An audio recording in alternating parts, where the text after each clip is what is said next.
So, Heather Morris, thank you so much for giving us some of your time and on Sunday for preaching for us. That was wonderful. Thank you so much. Welcome to High Street Methodist Church. Thank you very much, and thank you for the privilege of preaching and for this conversation as well. So, Heather, in your sermon, you talk about the stories of faith, and it would be wonderful for us to be able to hear, what is your personal story of faith? Thank you. Grew up in a Christian home.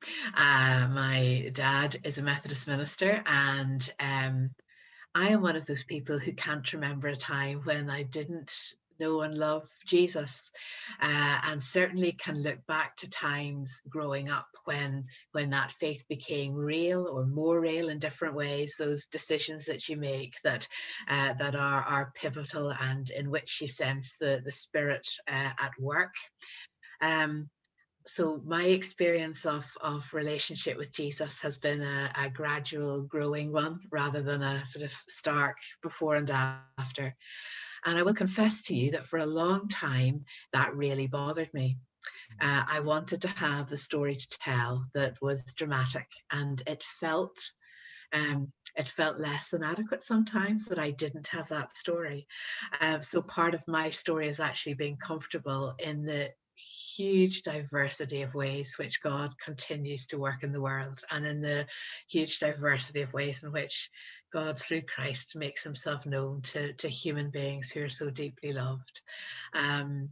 A really important concept for me was surrender. My dad, who's been a huge influence on my life when I was worried about something, or even talking about relationship with Jesus, would always come back to surrender it, Heather. And that picture of a surrendered life remains crucially important, because there are bits that I still struggle to surrender day by day. And so that's a crucial picture in my story, and in Jesus' gracious working with me. Yeah, the idea of surrender is fascinating, and it's sort of is countercultural, because a lot of people today would say that actually the mature life is about standing on your own 2 feet, being independent. Yes. But that notion of surrender seems to cut against that. It does, doesn't it? And I think that, well, being very personal, that's part of my struggle as well, because we might come back to this when we talk about journeying through these days, but I'm a planner. I like my strategies. I like to know where things are going. So that concept, I like to cope and manage well. So that concept of actually a surrendered life is crucial in relationship with Jesus. That humble acknowledgement that actually it's not all about me, but actually this is Jesus who's leading, and that trust that Jesus is the one who's leading forward, that acknowledgement that God's at work, and that our job isn't to sort of direct that, but to gently and powerfully, because I think when we get that right occasionally, there's great power and grace in that, to step into what God's doing. And that's the wonder of it, isn't it? That God is at work, and we're invited into that. And that changes everything. And the truth is, I can say that to you, Mark, and I believe it in my bones, and I keep forgetting. So that surrendered life for me is I think that constant call to trust, to a childlike faith that rests in God and trusts that God's at work when I don't see it, and that's the piece for me that's vital. That's so helpful to hear. The Roman Catholics talk about the need for the continual re-evangelization of the church, don't they? And I often think we ministers, we need the evangelism of ourselves constantly. Exactly. Yeah. Exactly. Now, to those of us who are not part of the Methodist Church in Ireland, and certainly for me, when I travelled over to first meet you in 2016, what surprised me was that the Methodist Church in Ireland covers both the Irish Republic and Northern Ireland, which means that you were on both sides of the Troubles. You were bridging that gap there. And you're now on both sides of Brexit. You're bridging the gap there. So what's it like to be part of a church that does that? Interesting. Well, interestingly, the four main denominations, which is the language we use here, so Church of Ireland, Roman Catholic, Presbyterian, and ourselves, are all Ireland churches. So those denominations hold that in common, and it is good in lots of different ways. So there's a richness and a learning from each other. And the truth is that the church, even the Methodist Church, is different in different parts of the island, and that's good. So in the south, in the Republic, there's been just such a blessing and gain from folk who have come into Ireland, who are new Irish, and just such a life that God has breathed through folks who are coming new to Ireland. That hasn't been the same in the north, and there's obviously the stronger history of the Troubles that we're working through. So there's real diversity. Being a connection, that wonderful Methodist word, is important in that context as we learn from each other, understand each other, honor each other's stories. So on lots of levels, it's really, really good.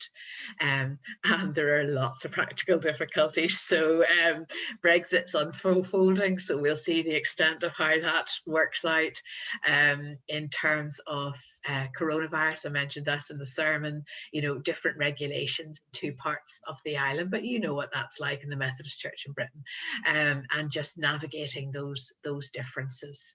So there are visa applications, so folks who are serving from other countries in the Methodist Church in the two jurisdictions, lots of practical challenges, but I think they are definitely overcome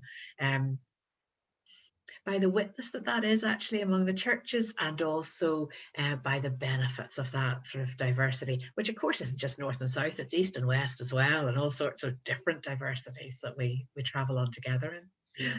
I got the impression when I've been along to two of your Methodist conferences, which I find wonderful, because here only a small portion of presbyteral ministers can actually fit in one building. So there's only a very small percentage who attend conference, whereas at your conference, all the presbyters, they all turn up, all the ministers are there.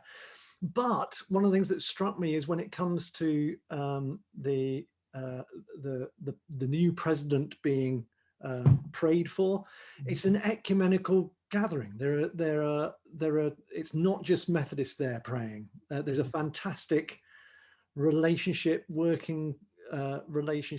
camaraderie, love between the leaders across all the denominations, which was great to see. It's a wonderful thing, actually. And I think, so we're in a covenant here with the Church of Ireland, so there's a real depth of relationship there. And actually, one of the things that's come out of journeying through COVID-19 is a deeper relationship among the church leaders. So, for example, the normal pattern of the church leaders meeting from those denominations would have been about once a quarter in normal times. From March to December, we were meeting at least once a fortnight to talk about issues together, to pray together. And that's been such a strength. So when the first lockdown happened, it was St. Patrick's Day, I remember it well, we made, before the government in the north made the decision to close, that church buildings had to close, we together as churches were saying, we think this is the right thing to do. But the fact that we were doing that together made a huge difference. To folks on the ground, because it's easier to see your brothers and sisters from other denominations doing the same things, but actually in terms of our witness, saying that the churches are acting together in this was tremendous. So there is a real depth of relationship. And we're coming up in, this year now, in 2021, is the anniversary of the centenary of the partition of Ireland into Northern Ireland and the Republic, or the foundation of Northern Ireland. And it's been wonderful, actually, among the church leaders group. One of the things that we've been talking about is, among that group, you can imagine there are folks, the Catholic Archbishop coming from his background, the Church of Ireland Archbishop, and the Methodist President, the Presbyterian moderator and the chair, or the President of the Irish Council of Churches, who are coming with different life stories, different political backgrounds, and telling the story, even in that group, of how the centenary affects them, what their thoughts are, what the tensions are and the joys. And that's that's been tremendously powerful and something that we want to push out, because for some that anniversary is a celebration, and for others it's definitely not. But can we as Christians together model a way of life that says we can tell each other stories and understand each other's positions? And I think that capacity can only really come out of real relationship. Yeah, it's wonderful to know that relationship is there. Mm. Now, what is the Methodist Church in Ireland doing to make itself and its communication of the gospel of Christ more relevant, more compelling for this weird society we're in now, for this latest generation? Mm. So lots of things are happening, and most of them are local. So my role at the minute is a connectional one, but actually all that connectional folks are doing is trying to resource the great things that are happening locally. And a lot of that at the minute is around relationships. So I told the story about Beth on Sunday, finding relationships developing in her community and in a way she hadn't expected to. So that whole thrust for us at the minute is about everyday mission in everyday life, that we've picked up the word unforced, that shouldn't be a forced thing or a weight, or, but actually just that living as disciples is a natural thing and not a weight. And telling stories, other stories. I'm thinking about a woman in Dublin who works in a care home, suddenly finding that the chaplains weren't there to do the religious conversations and permission, and obviously within the rules, able to pick up those conversations, finding herself surprised at how God was at work. So our whole thrust is about resourcing that everyday, normal, natural conversation, and lots of resources and thinking and prayer going into that. Our young people, we're just so aware, as you are, of the particular stresses that young folks have been under at this time and continue to be under with all the uncertainty. So our Irish Methodist Youth and Children's Department has been doing an awful lot with them, but actually not for them. So the striking things on their Instagram feed and on their social media are young people telling the stories of, how God, how they've begun to understand more of God, or how God challenged or encouraged in the midst of this context. So it's about that natural storytelling, that willingness to acknowledge that we do have a story, and that's all about God's grace, and how just we live as disciples of Jesus every day, and then strategically wanting to resource that in every way we can. So seminars, as we were coming, when was that, about sort of at the beginning of lockdown, even seminars on how might God be working in this particular context. How do we live with and for Jesus in the middle of COVID-19, and beginning to hear those stories. And interestingly, out of that, really significant groups for both clergy and lay, where they've been meeting to talk together, to learn from each other, to support each other, to keep each other accountable. So those are some of the sparks and some of the good things that I'm hearing. Yeah, it's brilliant, because the thing is, a lot of those things are just because they are at local level, they're at personal level, they are as easy as a conversation, aren't they? And starting that, having the courage to say what Jesus means to you. That's it. That's it. Exactly. Now, you were, I think it was quite a while ago, was it 2004? You were, you became, for the year, the first woman to be the president of the Methodist Church in Ireland. Yeah. You're now the Secretary of Conference, which I always think really is where the power is. That obviously we don't believe in hierarchies, but you're in charge, Heather. That's a scary thought for Irish Methodists. but whatever the detail, you are a prominent national church leader within the Methodist movement, and I suppose I am aware, as a man who's also a minister, that actually, and I don't think it's just British Methodism, we've got a long way to go still when it comes to being a model and a good example of an organisation that that really honors equality between the sexes. We don't, you know, and some of it is unconscious bias stuff, some of it is historic. How can we be better at this? Well, I need to start by saying you're better than we are, Mark. So we, in terms of the diversity that you model, whether that's gender, cultural background, whatever that is, you're better than we are. Too often we still have just male voices or all white voices, or, you know, it's not, we are not, we have a long way to go in this.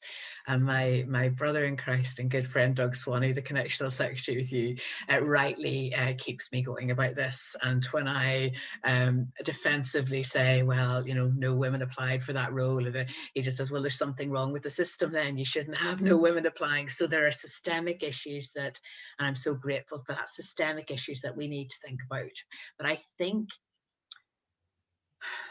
I can't think of better ways than mentoring and wanting to encourage women and men, whatever your background, wherever you're from, and helping and just journeying with. I don't think there's a slicker answer than that, actually, than folks being mentored and encouraged into those roles.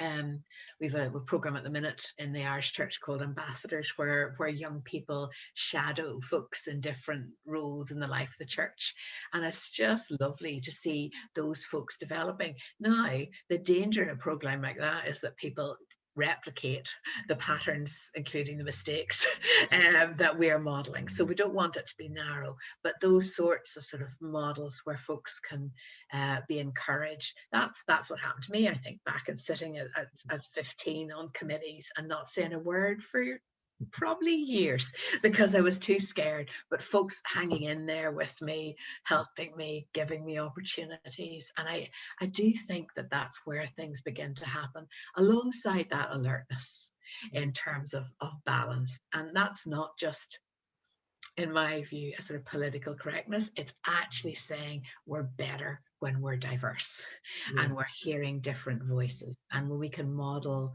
you know, listening to each other, differing well, grappling well with significant issues, whatever the context is. Yeah.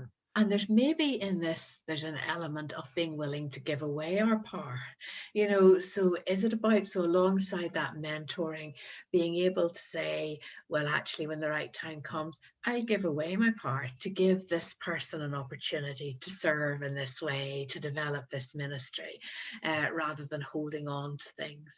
And I do think when we're willing to do that, God opens up new things as we give ourselves away, you know. So it's you know, there's blessing in that as well.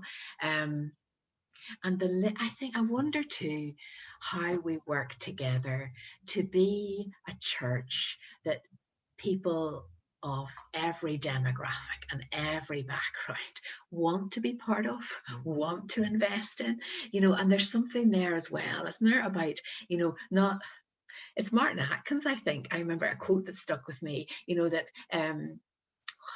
that every church thinks that they are welcoming. There's no church that doesn't say that they're not welcoming, but actually, are we willing to be those people who give ourselves away, who actually do really are inclusive, are, you know, giving a place to all? And that is a big shift, actually. So not you're a visitor here and we'll put up with you, but we're together in this and one. So there's a piece there for me as well about value and how we signal that.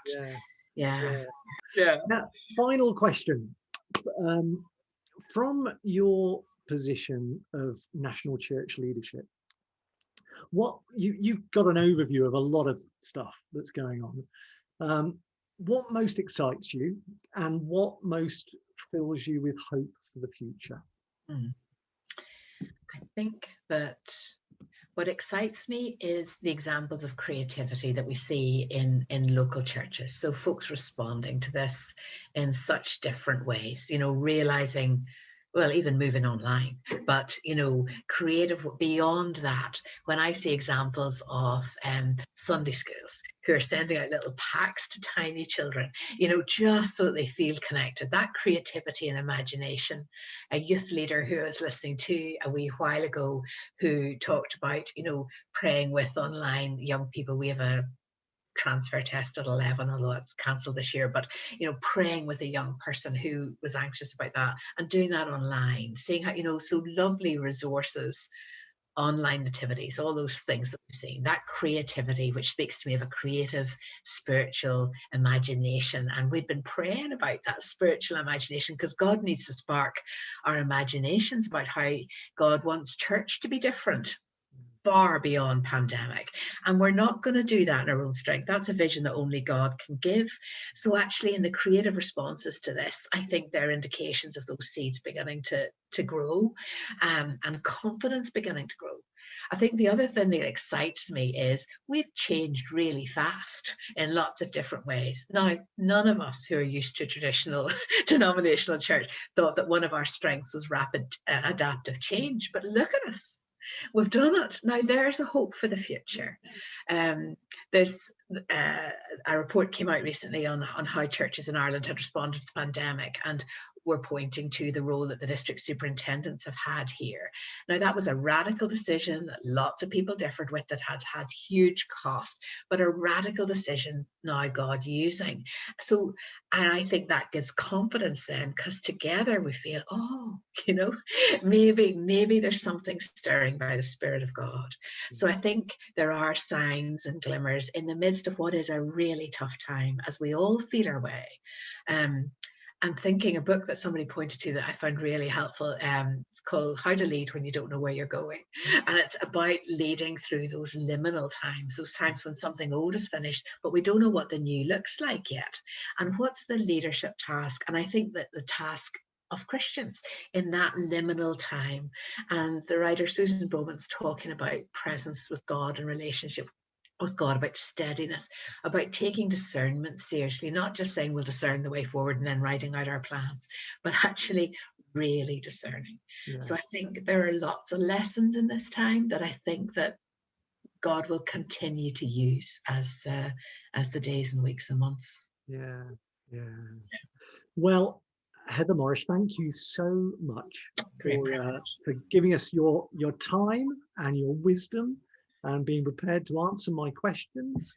I do hope, when one day, when this pandemic is all over, we'd love to have you in person, come to High Street Methodist Church. Yeah. No, thank you so much for the privilege of sharing in this wee bit of your church life. It has really been a privilege. I've really enjoyed it. Thanks, Mark. Thank you. Bless you.